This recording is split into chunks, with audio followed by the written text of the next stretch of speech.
فرماتے ہیں ان اللہ یرفع بہذا القرآن اقواما ویضع بہ آخرین، کہ اللہ رب العزت اسی قرآن کے ذریعے سے قوموں کو سربلندیاں عطا کرتا ہے، قوموں کو رفعتیں عطا کرتا ہے، قوموں کو اونچائی عطا کرتا ہے، اور اسی قرآن کے ذریعے سے پستی عطا کرتا ہے، پستی کی ذلت کے سارے مذلت کے اندر ڈال دیتا ہے۔ وہ کون ہے جن کو سربلندی حاصل ہوتی ہے؟ ہم اور آپ چائے کے ہوٹلوں پر بیٹھ کر کے تبصرے کر لیں کہ ہمارے پاس مال نہیں، ہمارے پاس دولت نہیں، ہمارے پاس ہتھیار نہیں، ہمارے پاس ممالک نہیں، ہمارے پاس وسائل نہیں، اس وجہ سے ہم ذلت اور پستی کے اندر جا رہے ہیں۔ آپ صلی اللہ علیہ وسلم نے فرمایا ہماری ذلت کا راز اس میں موجود ہے کہ ہم نے قرآن کو چھوڑ دیا، ہم نے قرآن کو چھوڑ دیا۔ یہ یاد رکھیے، ایمان اور یقین پختہ ہونا چاہیے قرآن کے اوپر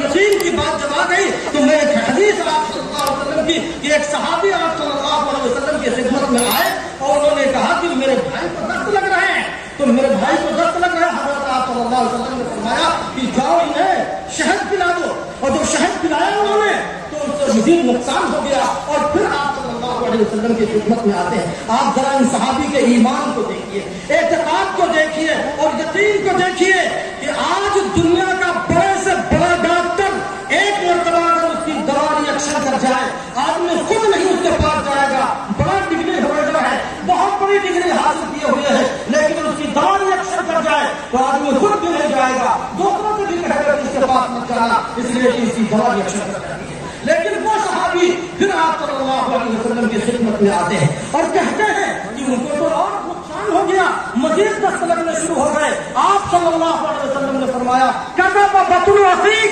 تیرے بھائی کا پیٹ جھوٹ بول رہا ہے، جاؤ شہد پلاؤ۔ شہد قرآن پاک کے اندر کہا گیا ہے کہ اس کے اندر شفا ہے۔ یہ نہیں سوچا انہوں نے کہ آپ صلی اللہ علیہ وسلم دنیاوی ڈاکٹر نہیں ہے۔ جب اس کی نسبت قرآن کی طرف ہو گئی، ان کے ایمان کی پختگی دیکھیے، دوبارہ پلایا، سہوارا پلایا، اور اس کے بعد جا کر کے اللہ رب العزت نے ان کو شفا دی۔ یہ ہے ایمان، قرآن کے اوپر ہمارا ایمان نہیں۔ ہم بیٹھ کر کے تبصرے کرتے ہیں کہ ہمیں یہاں سے عزت ملے گی، ہمیں یہاں سے عزت ملے گی۔ ارے عزت ہمیں ملے گی تو قرآن سے ملے گی، ہمیں رفعت ملے گی تو قرآن سے ملے گی۔ اور ہم اگر ایمان نہیں ہوگا قرآن کے اوپر جس طریقے سے ایمان مطلوب ہے تو ہمیں ذلت ملے گی، پستی ملے گی، تاکہ مقصد کے اندر جائیں گے کسی اور چیز کی طرف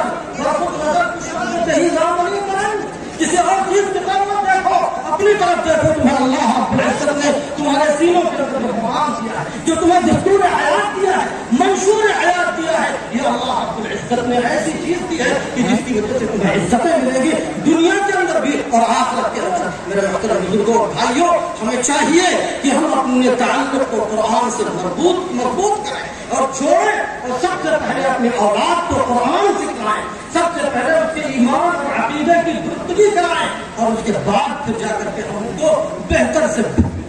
بہتر ڈگریاں جو کچھ بھی دے سکتے ہو مجھے دیں اور سکھلائیں۔ اللہ رب العزت ہمیں اپنی قرآن سے جڑنے اور اس سے اپنے رشتے کو استوار کرنے کی توفیق نصیب فرمائے، اور کہنے سننے سے زیادہ عمل کرنے کی توفیق نصیب فرمائے۔ وآخر دعوانا ان الحمد للہ رب العالمین۔